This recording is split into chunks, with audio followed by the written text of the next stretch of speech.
Agradeço muito o convite para estar aqui hoje, agora, nessa hora com vocês, junto com o Geraldo, que é um grandíssimo amigo, velho amigo já, não tão velho quanto eu, mas velho amigo, né? E também da Lu, agradeço o convite feito pela Lu, uma pessoa que já conheço, estimo há, sei lá, uns 13 anos, né? Já é bastante tempo.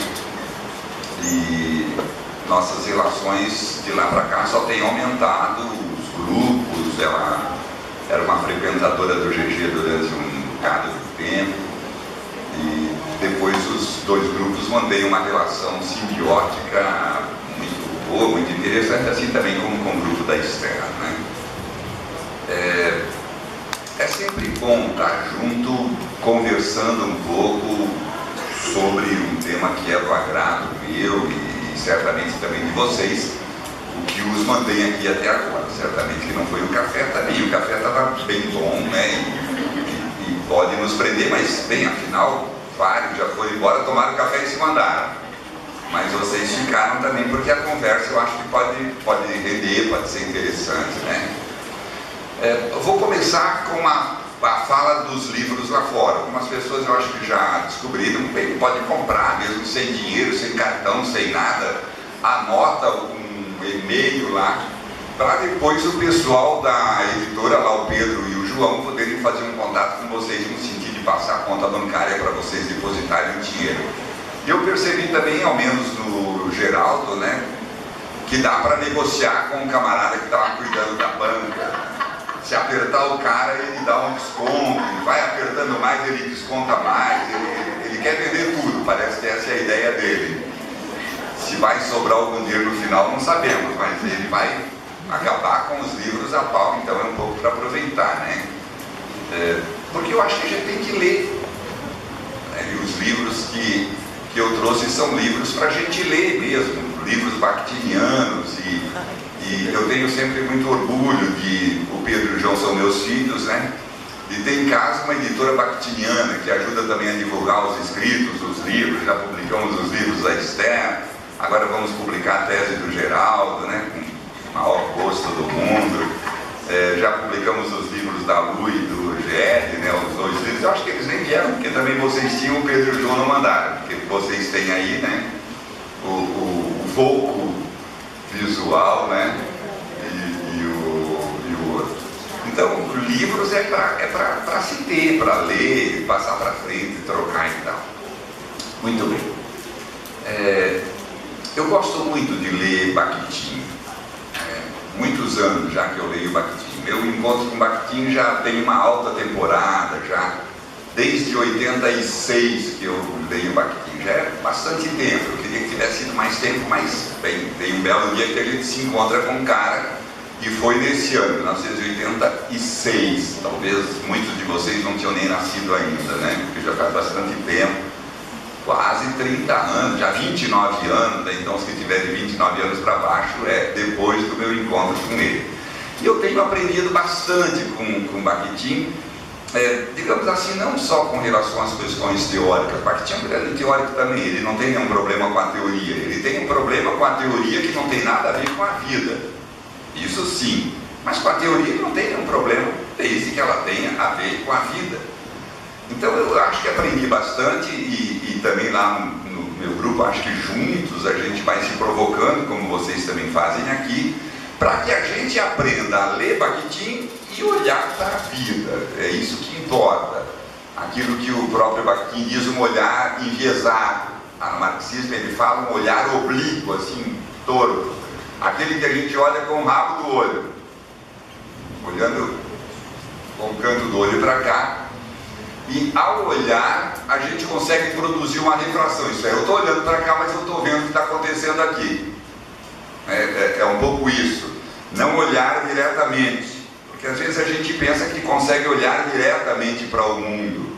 E Bakhtin então propõe esse olhar enviesado, que é um olhar que tem mediação. Eu falava lá fora, alguém me perguntava, e o perguntador, né? Tem um perguntador aí que gosta de fazer perguntas, gravar as perguntas, né, Geraldo? E ele dizia um pouco como é que a gente pega a realidade. E a gente sempre tem essa impressão de que a gente pega a realidade diretamente, né? E o Bakhtin está dizendo que a gente não pega diretamente, né? Eu peguei um copo. Se eu peguei um copo, veja que já tem uma realidade sobre a realidade. É um pouco esse enviesamento que Bakhtin olha, isso é, tem uma realidade no mundo, mas sobre aquela realidade a gente põe uma outra realidade. Quando ele fala do tal do signo, né? Não pensar que é uma sombra da realidade, não, é a própria realidade, mas sobre ela a gente põe outra realidade, que é a realidade sígnica, linguística. Daí a tal da mediação. Em cima de uma eu ponho outra. Esse é um objeto do mundo. Em cima desse objeto do mundo eu ponho uma outra, uma garrafa. É uma garrafa. Eu tenho uma mediação linguística para captar esta própria realidade. Então isso que o Bakhtin diz é um discurso sobre o discurso. Aí já é vários discursos sobre o próprio discurso que a gente usa para colocar, para pregar sobre a própria realidade. Acho que é um pouco isso que todos nós fazemos quando a gente lê Bakhtin, né? Então é tentar olhar para a vida olhando com Bakhtin. Não adianta a gente ler só o livro de Bakhtin como se estivesse lendo uma teoria, a gente vai estar perdendo tempo.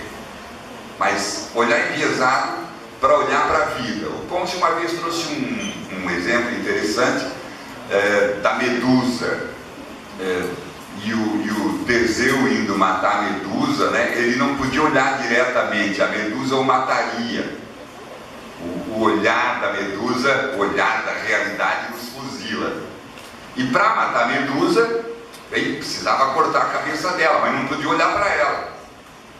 Então a deusa, que se despediu do Teseu quando ele foi para matar a Medusa, deu para ele um escudo bem lisinho, quase espelhado, assim, de modo que dava para ele olhar no escudo, e ele, se posicionasse o escudo assim obliquamente, ao olhar no escudo ele estaria vendo a Medusa do outro lado. Então ele não precisava olhar diretamente para a Medusa, ele olhava no escudo, e aí olhando no escudo ele cortava a cabeça da Medusa sem ser enfeitiçado por ela. A linguagem é um pouco isso, esse olhar oblíquo, para a gente não ser enfeitiçado pela própria realidade.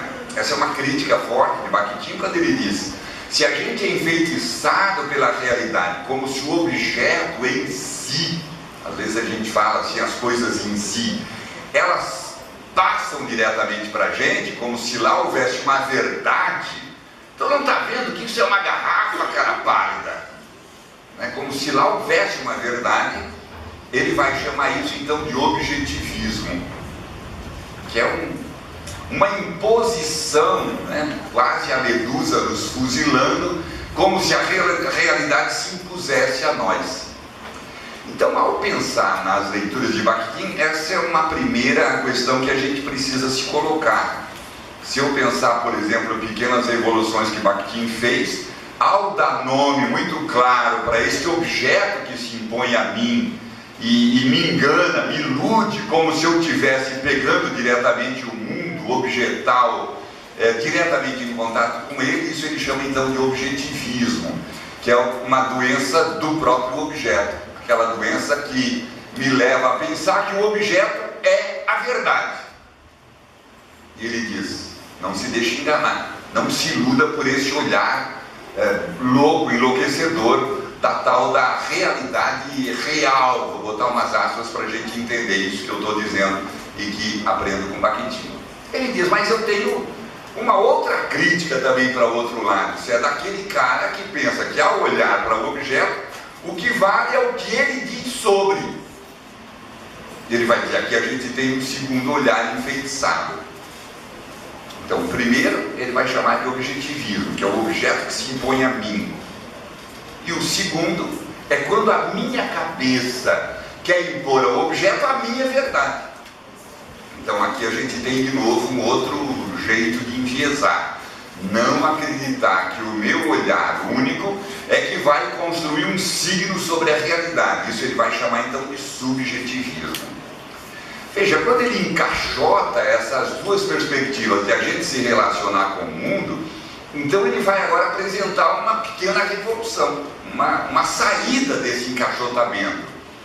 E essa pequena revolução, ele até vai brincar um pouquinho, dizendo: vocês estão achando que agora eu nem vou aceitar o objetivismo e nem o subjetivismo, então eu vou construir uma verdade no meio. Ele diz: estão muito enganados. Que tinha uma frase qualquer latina que a virtude está no meio, nem lá nem cá, está no meio. Ele diz: não está no meio, está além, mais longe. É a expressão ao menos que está no marxismo e filosofia da linguagem. É uma outra coisa. E aqui então eu acho que aparece uma coisa que o Geraldo deixa sempre bem claro, que as coisas para Bakhtin se dão em relação. Então essa palavra é uma palavra muito forte para... Quando eu digo Bakhtin, eu estou também ampliando um pouco essa fala para o círculo de Bakhtin, evidentemente. Quando a gente diz de Bakhtin, não está falando só do sujeito chamado Mikhail, mas daquele círculo bakhtiniano, né, que produziu junto um modo de ver o mundo, um jeito de pensar o mundo, que é completamente novo, inusitado, diferente, porque antes haviam até bateleiros essas duas perspectivas. E não havia nenhuma outra, ou era objetivista ou era subjetivista. E o que eles fazem é tentar propor uma outra coisa nova, que é agora relacional, colocar as coisas em relação, ou como está lá no marxismo, em interação. Qualquer coisa pode se relacionar com qualquer coisa.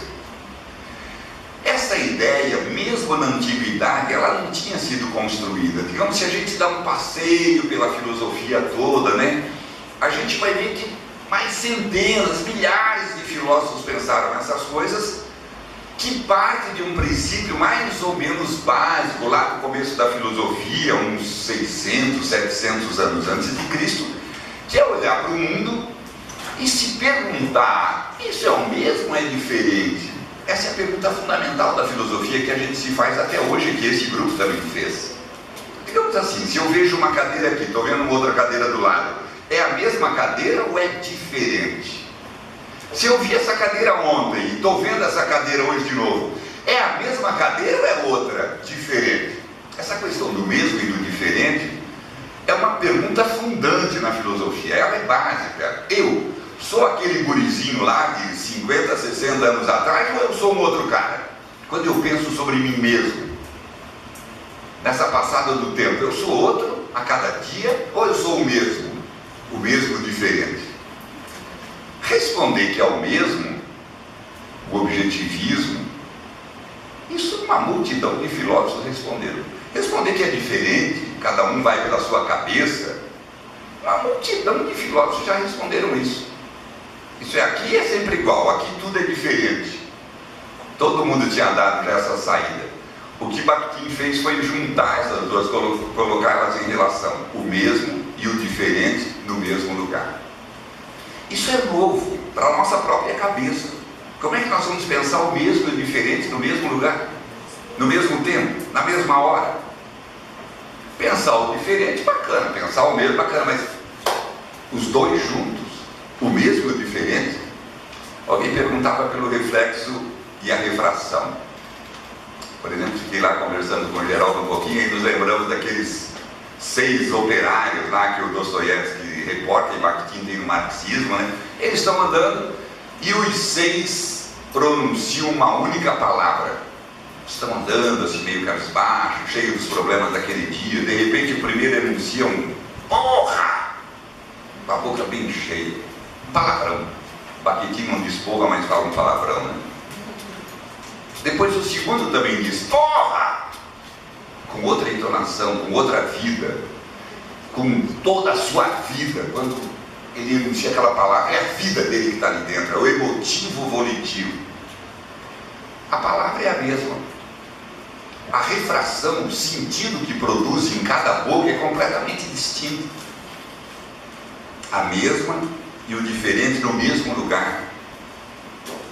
Se cada um de nós pronunciar a palavra pai, a palavra é a mesma, mas o pai é completamente outro. A não ser que tenha 2 irmãos aqui, não me sacaneia, né, gente? Então, o mesmo e o diferente no mesmo lugar. Lembram do tal que horas são? Que horas são é igual, é reflexo, mas na boca de um noivo lá na igreja, esperando a noiva, quando ele diz que horas são, Não adianta dizer para ele 4h47, ele vai te bater. A pergunta dele não é pelas horas de relógio, é: será que aquela desgraçada veio ou não? Porra, mas por que ela demora tanto? Caramba! Será que ela fugiu com o motorista? E aí começa aquela brincadeira de que ela não vem mais e tal. A resposta à pergunta para esse noivo é completamente distinta daquele estudante que está lá enfadado com a aula e pergunta para o coleguinha do lado: que horas são? Não dá para dizer: não, a noiva já vem. Não dá. A resposta não pode ser a mesma. A refração é outra. O diferente é outro. Mesmo e o diferente no mesmo lugar. Aquele sujeito que está lá no corredor da morte também passa o carcereiro na frente, ele pode perguntar: que horas são? Veja, o mesmo em milhões de bocas durante o dia, mas a cada vez a resposta é única, singular, absolutamente singular. Reflexo e refração. A refração é o louco da casa. A gente não tem o controle sobre o que é que o outro vai dizer quando ele se defrontar com aquela mesma realidade. O mesmo é o mesmo, e é o mesmo para todo mundo, mas junto vai dizer: Bakhtin está diferente. Esse é o barato. Isso é o novo nesse grupo. É produzir uma ideia completamente distinta. Porque, a palavra que o Geraldo empregou, e todos nós empregamos, porque tem aí uma dialogia. No mínimo tem duas vozes aí dentro. No mínimo tem duas vozes. No mínimo. Se cavocar bem, tem centenas, milhares. Se a gente disser a palavra crise, o Geraldo usou a palavra crise, não tem um sujeito no Brasil hoje que não fala crise. Só que cada vez que sai da boca de um sujeito, é um sentido completamente novo, inusitado, singular, único, só dito por aquela pessoa. Pô, mas todo mundo usa a mesma palavra, é o mesmo diferente. Essa é a grandeza disso que esse grupo está propondo. Lá nas antiguidades, dois camaradas brigando entre si, eles quase chegaram a isso. Digamos, vamos tomar o Heráclito, que ele dizia: tudo é o mesmo. Mas ele esqueceu de dizer que diferente ao mesmo tempo. Ao contrário, ele negava: tudo é e nada pode não ser. Ô, cabeça dura. Ele podia ter dito: tudo é e não é. Mas na cabeça dele não dava. Tudo é. Isso é uma garrafa e não pode não ser uma garrafa. Tinha um outro cara que era contemporâneo dele, o tal do Heráclito, que vocês já ouviram falar. Então, o Parmênides e o Heráclito, né? O Parmênides tudo é. E o Heráclito é aquele que dizia: não se pode tomar banho duas vezes no mesmo rio e tal. Porque nem o homem é o mesmo, nem o rio é o mesmo, nem o passarinho que canta lá é o mesmo, nem aquela folha que antes estava e agora caiu, aquela graminha, aquele grãozinho de areia. Mas ele esqueceu também de dizer que tudo é o mesmo e é diferente ao mesmo tempo. Só este grupo do Bakhtin e seus companheiros é que conseguiram dar conta de pensar isso. Acho que aqui é que está o novo, aqui é que está essa revolução que eles estão fazendo. Por exemplo, Geraldo falou dos tais dos dois eixos de valor. Uma pequena revolução, umas pequenas revoluções que esse grupo fez. Para pensar sujeito, nós tínhamos uma vertente contemporânea de pensar sujeito, que é aquela vertente cartesiana, do Descartes, do René Descartes. Todo mundo lembra o que ele dizia: eu penso, logo eu sou. Eu penso em mim mesmo, logo eu existo. Barato. Porra! E o cabra era tão bacana que ele dizia: e eu penso em Deus, logo Deus existe. Porra, meu! Caramba! E eu penso na alma, era o terceiro pensamento do Descartes, logo a alma existe. Eu é que sou o construtor das coisas. Pô, meu, que cara poderoso. De todo jeito, instaurou uma concepção de sujeito que era construída por si próprio.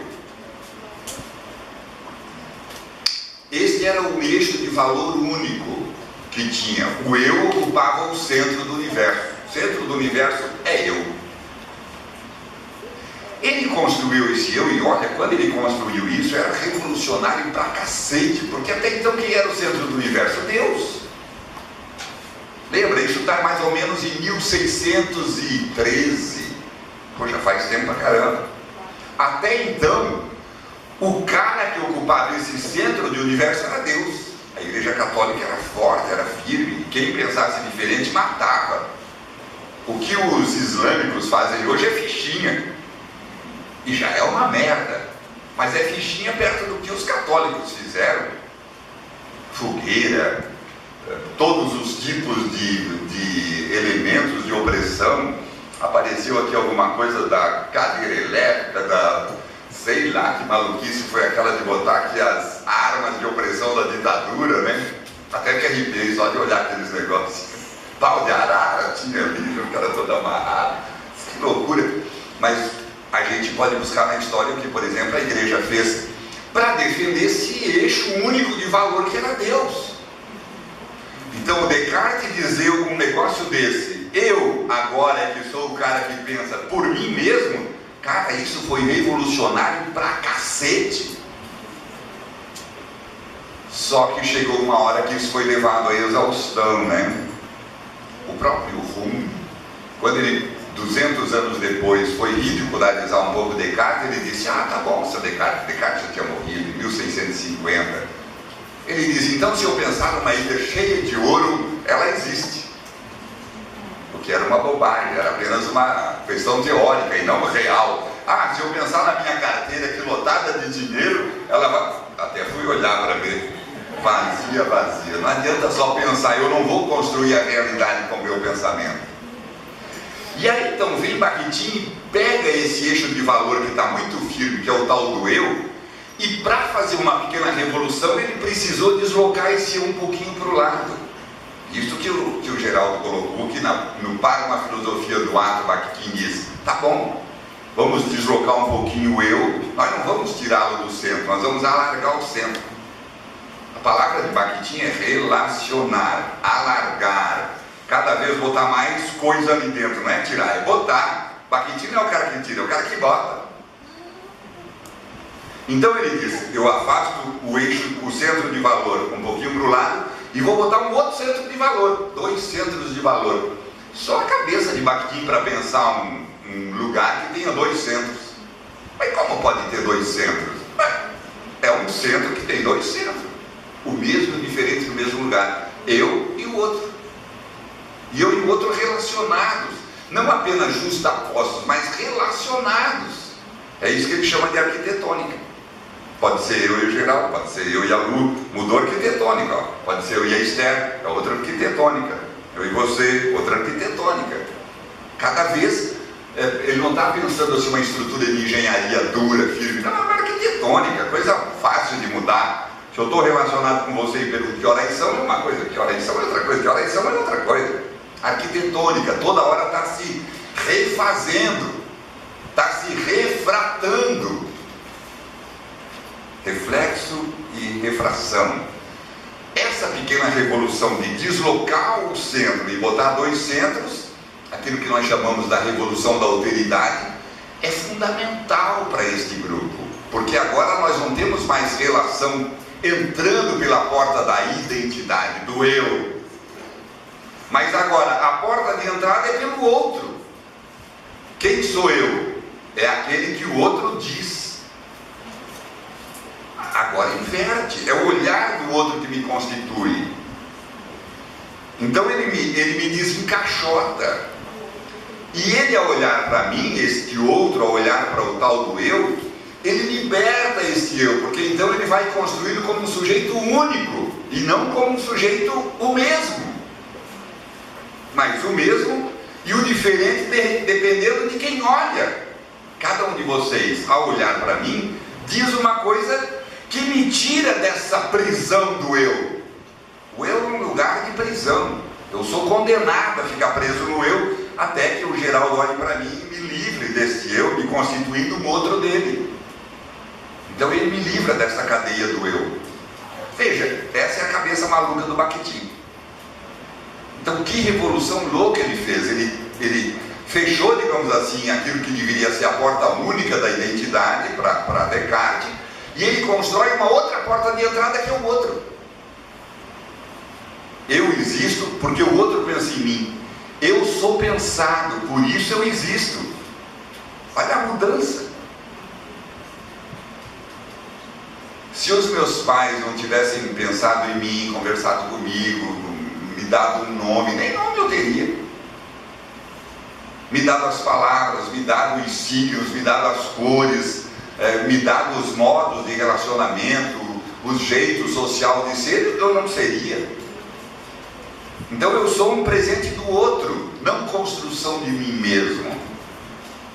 Então uma pequena revolução, mas que é fundamental. Tu deslocar o eu do lugar da identidade, que é uma prisão inescapável, a não ser que o outro me tire. Não sou eu mesmo que consigo me livrar do eu, é o outro que me tira. Daqui, por exemplo, se a gente quisesse tirar uma consequência para a vida, coisa rápida para o Bakhtin, pô, caramba, a importância que o outro tem que ter na minha vida. Vou para aquela parte da autoajuda do Bakhtin que eu adoro, né? Porra, olha a importância do outro. Olha a importância do outro na minha vida. Então o outro não é um cara que eu tolero. O outro é diferente, a diferença a gente tem que tolerar. Como tolerar? Deixa de ser sacana. A diferença eu preciso dela. O diferente eu preciso do diferente. O diferente não é um cara que eu tolero. Eu tolero índio, eu tolero negro, eu tolero mulher. Como tolera, seu sacana? Tu precisa do outro, seja de quem for, exatamente para tu ser quem tu é. A gente tem que alargar o eu para que o outro caiba aí dentro. E não, de novo, colocar o eu no altar e o outro fica o outro excluso. Que eu é que defino o outro, não é verdade, o outro me define. O Augusto Ponce, eu fico aqui segurando o café em vez de tomar, né?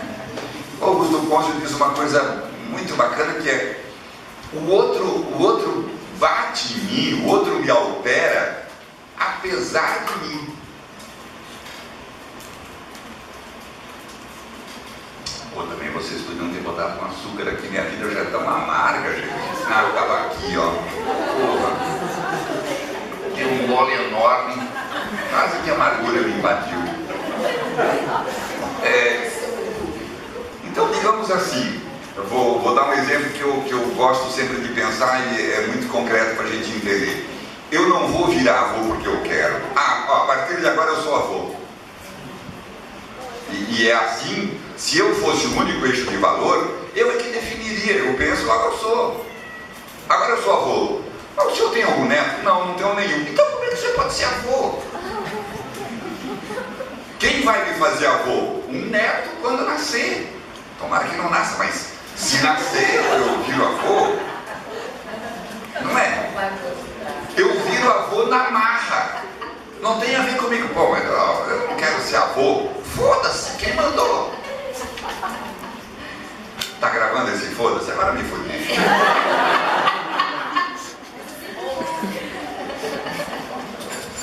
Então não depende de mim, é apesar de mim.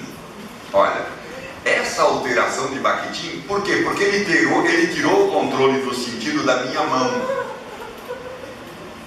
Aqui eu acho que dá para a gente criar uma outra chave de leitura de Bakhtin. Ele produz esse deslocamento. Então Bakhtin é um cara que desloca. Normalmente a gente pensa assim: quem dá o sentido sou eu. Não sou.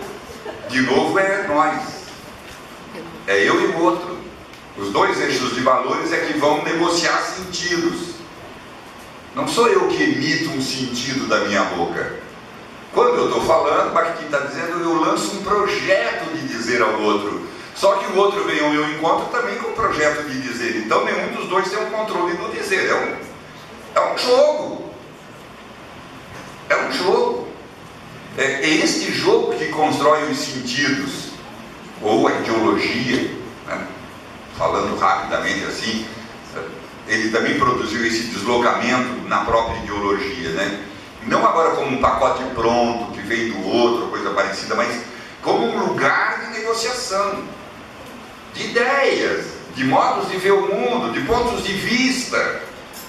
Não são só meus, eu vou impor a minha ideia, eu posso tentar, eu posso insistir, eu posso falar um monte, mas é metade só. Aí, pensando aqui também, o deslocamento que ele fez com relação ao escritor, também desloca o escritor. Ao optar por Dostoiévski, não por Tolstói, por exemplo, ele também faz um deslocamento desse sujeito que constrói uma possibilidade de romance diferente.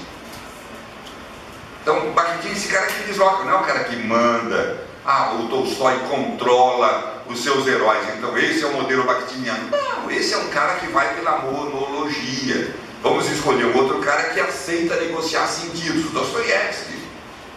O que ele negocia? Bem, com os próprios heróis, os personagens dos seus romances. Ele constrói personagens não como marionetes sobre os quais ele tem o comando, mas ele constrói personagens como um tu, como um outro, como um tu. Ele cutuca e o personagem fala, como nós fazemos um com o outro. Eu pergunto, eu cutuco e cabe ao outro ser responsível para uma filosofia do ato responsível. O outro sempre responde.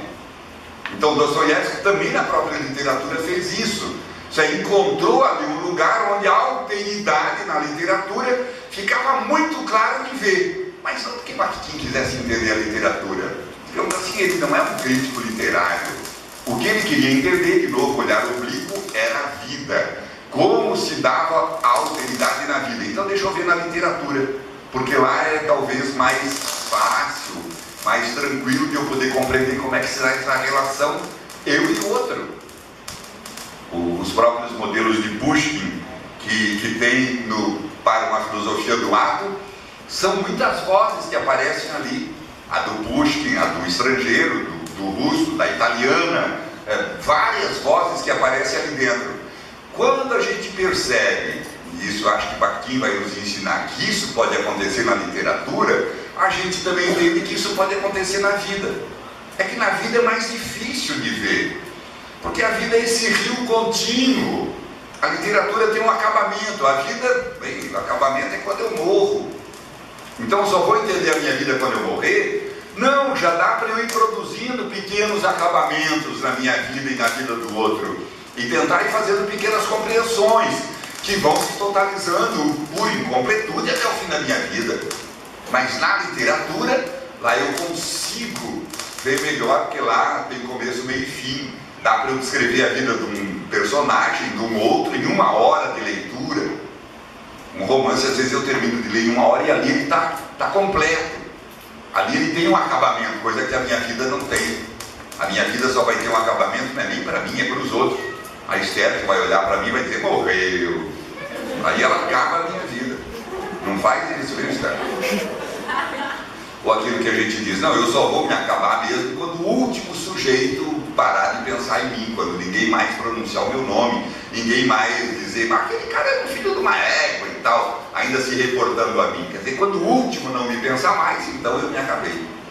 Isso demora, a gente não tem um controle sobre isso. Então veja, são pequenos deslocamentos que Bakhtin vai fazendo, porque interessa a ele é produzir esta revolução também, né? O Geraldo disse, ele viveu num período revolucionário. A infância do Bakhtin era uma infância dourada, porque ele nasceu numa família aristocrata. O avô dele era podre de rico, o pai era rico e ele era podre de pobre. Normal, né? Vai se acabando. Mas eles eram da aristocracia russa, porque ainda tinha o czar e tal. Até 1917 tinha o czar. Nesse período, Bakhtin já tinha 22 anos. Ele estava terminando o curso universitário em São Petersburgo. Mas ele tinha tido, ele e o irmão, a sorte de ter tido em casa uma governanta. Naquele Conversas com Duvakhin, lá tem um pouco esse relato do Bakhtin.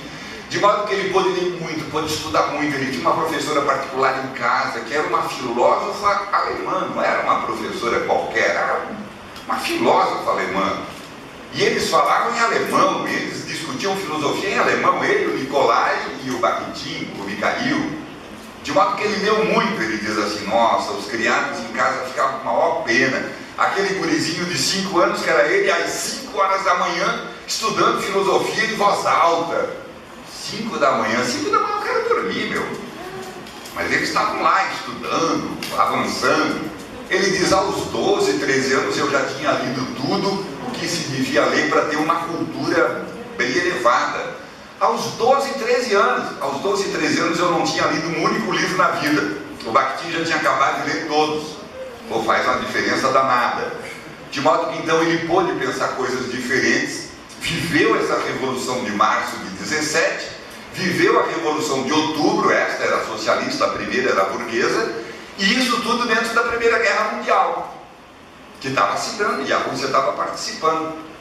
Quando foi em 19, aí o pau pegou mesmo, porque o Lenin aprofundou cada vez mais aquela revolução. Ele estava exatamente ali em São Petersburgo, onde o Lenin também estava, e ele então terminou a faculdade e disse: é melhor eu tirar o meu time. Foi morar numa cidadezinha pequena. Essa cidadezinha pequenininha tem uns 10, 12 mil habitantes. Lá que ele começou o círculo, lá que eles começaram a estudar em 1919. Lá ele encontrou Bupiansky, lá ele encontrou Yudina. Depois, mais tarde, eles foram para uma outra cidadezinha mais próxima, a cidade de Chagall, que era um pintor conhecido, né? Chagall.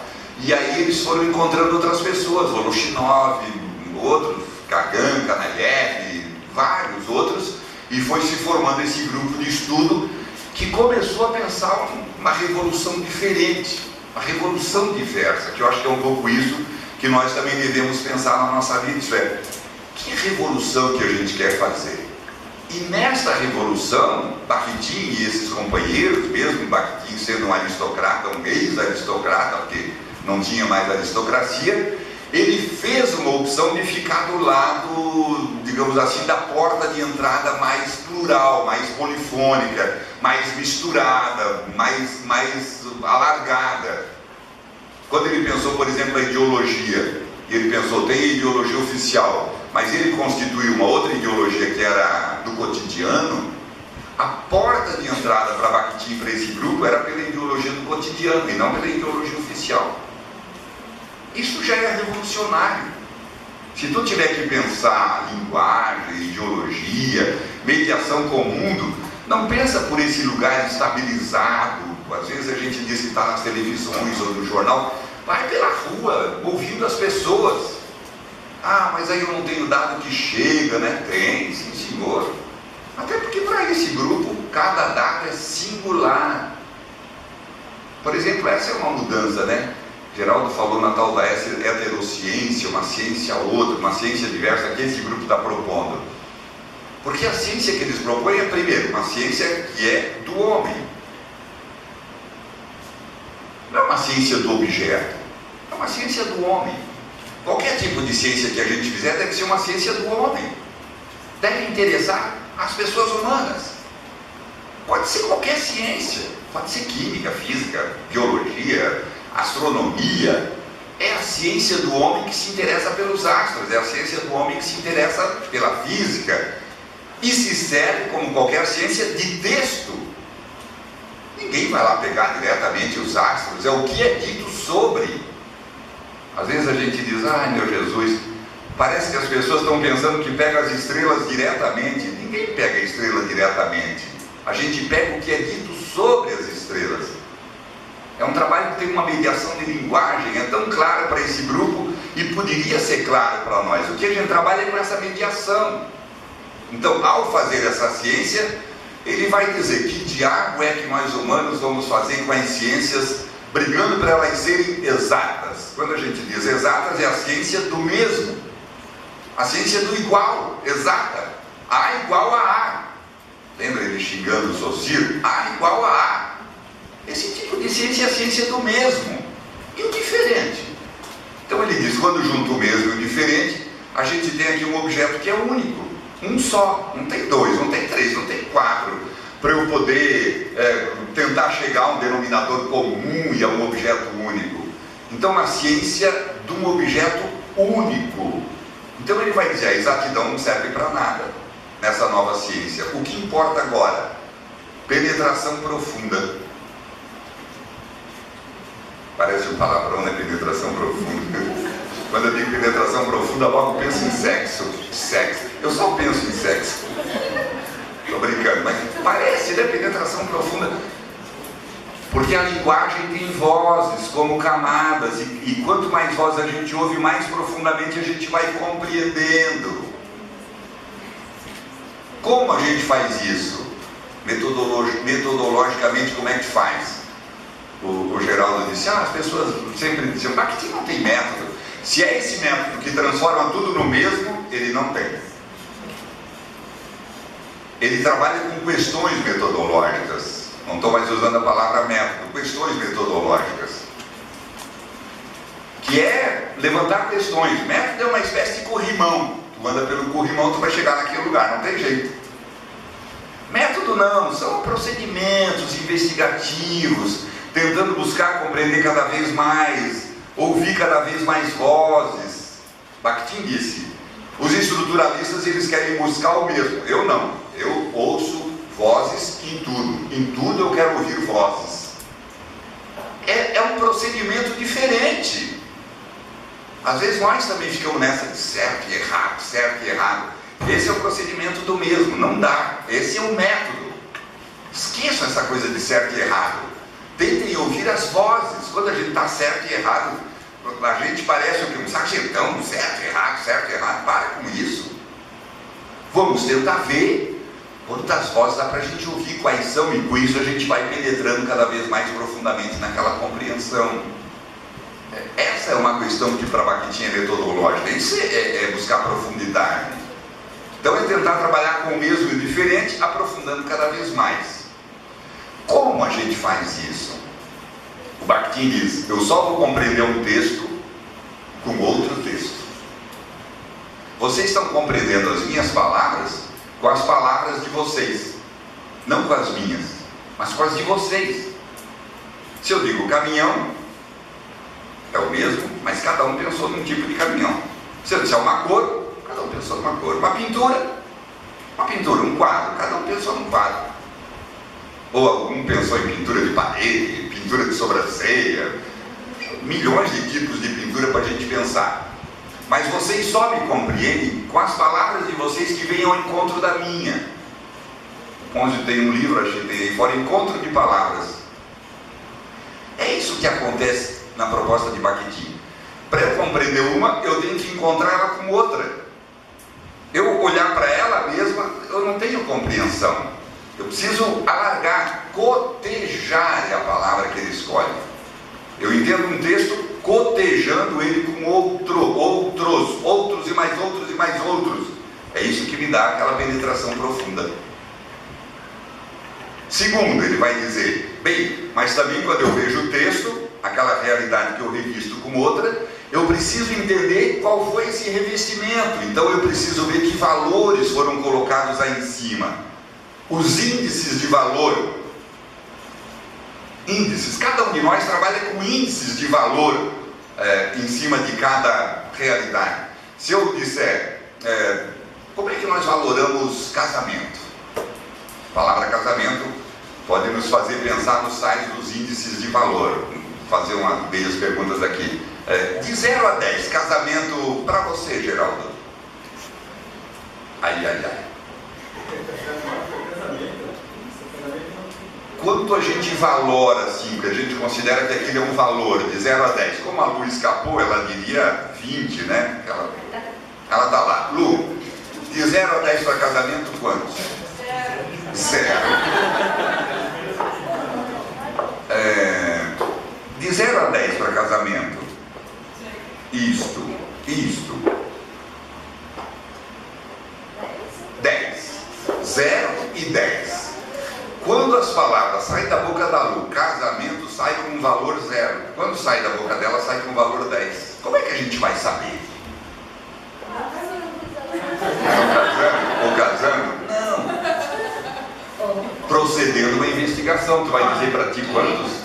Ouvindo a voz da experiência. Ouvindo a voz da experiência é uma das vozes.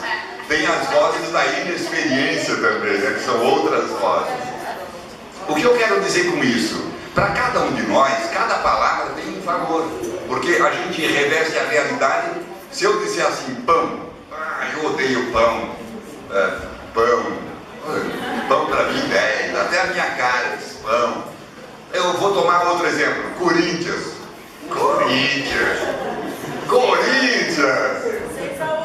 Até a minha entonação, minha emoção, eu boto naquela palavra, dá para eu saber se eu sou corintiano ou não. Se Corinthians para mim é 10 ou se Corinthians para mim é 50 abaixo de 0. Porque os índices, eles são contraditórios, são vozes contraditórias. As vozes sempre elas estão em relação e elas são tensas, são contraditórias. Então, quando a gente pronuncia uma palavra, reveste aquela realidade com uma palavra, eu estou levando a minha valoração para lá. E cabe ao outro saber se eu estou dizendo Corinthians. Às vezes eu não faço essa boca para dizer Corinthians, e o outro precisa descobrir, mas tu é corintiano ou não? Ah, claro que eu não sou, pô. Ah, Corinthians. Ou sou, e assim vai. Camisa do Corinthians para corintiano. Salve, salve, perdão da minha pátria. Camisa do Corinthians com São Paulino. Nem para pano de chão eu uso. Pode sujar o meu chão. Ainda mais tomando de 6-0. Tem um baita de chocolate, né? 6-1. Veja, valoração. Dizer Corinthians não é uma palavra neutra, ela tem valor. Uns amam e outros odeiam. No entanto, a gente usa ela normal, comumente, como a gente usa qualquer outra palavra, que também tem todas as contradições dentro.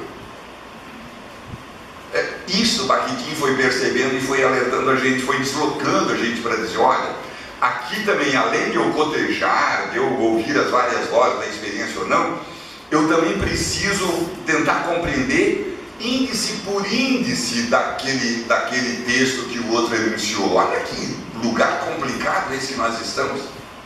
E uma terceira perspectiva metodológica, então existe o primeiro, o cotejo, o segundo, indiciar os valores daquela realidade revestidas pelo signo, e o terceiro, eu preciso narrar de novo. Eu tenho que agora levar aquela palavra para adiante, porque se ela ficar em mim, ela morreu. Eu preciso levar ela para frente, me confrontar de novo com outras palavras que estão por aí, ir ao encontro de outras palavras, porque a palavra não é minha. O Luciano estava dizendo lá em Niterói, uma palavra aquele do fascismo, que a palavra é fascista, né? Qual é o nome daquele sujeito? Agora eu esqueci, mas de todo jeito que a palavra é fascista, não porque ela nos proíbe de dizer, não é nessa perspectiva, mas porque ela nos obriga a dizer, ela escapa de dentro da gente, nós não conseguimos prendê-la, ela é livre, diz o Ponzio, né? Prefere dizer mais livre do que fascista. A palavra é livre, ela circula. Olha o que fez Bakhtin, ele disse, a palavra é livre, meu, ela não é tua, ela não é prisioneira de um sistema linguístico, ela não é prisioneira de ninguém, ela é livre. Às vezes eu digo a palavra é uma prostituta, é sacanagem usar essa palavra, mas só para a gente entender que ela não é casada, não tem dono, não tem marido, não tem nada, ela sai por aí, ela quer sair com todo mundo, um garoto de programa, né? Ela é livre, ela sai, e cada vez que ela volta ao encontro de outra palavra, ela volta grávida daquela voz, aquela voz embrenha ela, nós somos embrenhadores de palavra. Então, essas pequenas revoluções, eu diria, Bakhtin vai fazendo, vai mostrando para a gente, e vai nos deslocando também para a gente aprender a fazer as nossas próprias revoluções, que é quando essas realidades se tocam, se encontram. Estou pensando na questão da carnavalização que a Lu propôs para essa fala também, né? Quer dizer, quando Bakhtin pensou o carnaval, não era uma dança de rua, não era nada disso, mas esse processo em que o palácio e a praça pública se encontram numa festa, um lugar de riso, e é um encontro de fibras, não é uma interpenetração profunda, não, é um encontro de pequenos toques, mas esse pequeno toque é a revolução que Bakhtin propõe, é aquilo que ele diz a carnavalização, ou a interação, ou o encontro ideológico, ou ele olha, ou o romance polifônico, ele olha isso em vários lugares, ele chama a revolução por vários nomes, em vários lugares, não tem um nome só. A carnavalização é um dos nomes desta revolução proposta por Bakhtin. Quando aí os contrários, os opostos, tensamente se encontram e riem, tiram sarro um do outro, gozam. Quem manda naquele período é o rei Momo, não é o rei real, sangue azul e tal. É o rei Momo que dá ordens desbaratadas, espalhafatosas, mas no entanto vai liberando, vai libertando, vai produzindo essa pequena revolução que vai se dando nos encontros entre as pessoas. Esse, eu eu diria ao Bakhtin que cada um de nós deve tentar encontrar ao ler os seus textos. E não o Bakhtin que trata só de linguagem. De novo, eu obrigo, ao tratar de linguagem, está olhando para a vida. Ou de um Bakhtin que agora gosta de literatura, ao olhar para a literatura ele está tentando entender a vida. Ou que agora ele virou um filósofo ao pensar marxismo e filosofia da linguagem. Ao olhar para a filosofia da linguagem, ele está olhando para a vida. Ele quer entender como é que a gente pode produzir mudanças na nossa própria vida, todos os dias, a toda hora, a partir dessa abertura para o outro, a partir desse encontro com o outro, a partir desse encontro de palavras. Esse é o Bakhtin que eu gosto de encontrar, que o meu grupo me desafia. Tenho certeza que vocês aqui também se desafiam, né? Então eu não consigo encontrar esse Bakhtin analista de discurso. Esse Bakhtin eu não acho, porque esse seria apenas um estudioso de linguagem, né? Não consigo encontrar um Bakhtin crítico literário, também não acho. Não consigo encontrar um Bakhtin apenas que pensa na linguagem. Eu penso em Bakhtin que é um pensador, e é um pensador que quer pensar a vida, entender como é que a gente pode mudar a nossa própria vida. E a grande sacada dele, eu acho que é essa perspectiva de que eu devo me colocar na escuta do outro. Eu tenho que me abrir para o outro e deixar o outro me emprenhar, deixar o outro me alargar, deixar o outro entrar na minha cabeça, porque ele é o novo, ele é o diferente. Eu sou sempre eu, mas quando o outro, que é o diferente, tensamente bate em mim, ele me alarga. Se eu tinha uma visão sobre aquilo, agora eu tenho duas. Porra, que ganho! Se eu já tinha duas, agora eu tenho 3, 4, 8, 10. O outro alarga a minha cabeça e me faz ver o mundo em dialogia, polifônico, colorido, diverso, e não só a partir do mesmo. É dessa mesmice que Bakhtin quer nos tirar. Essa eu acho que é a revolução que ele faz com cada um de nós, e é nesse lugar que eu gosto de ler. Obrigado por terem escutado até agora, né? E queria ouvir um pouco vocês, depois a gente vai embora, tá bom? Acho que...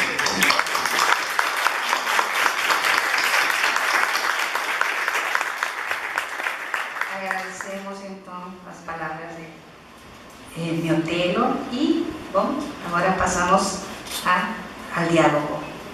Que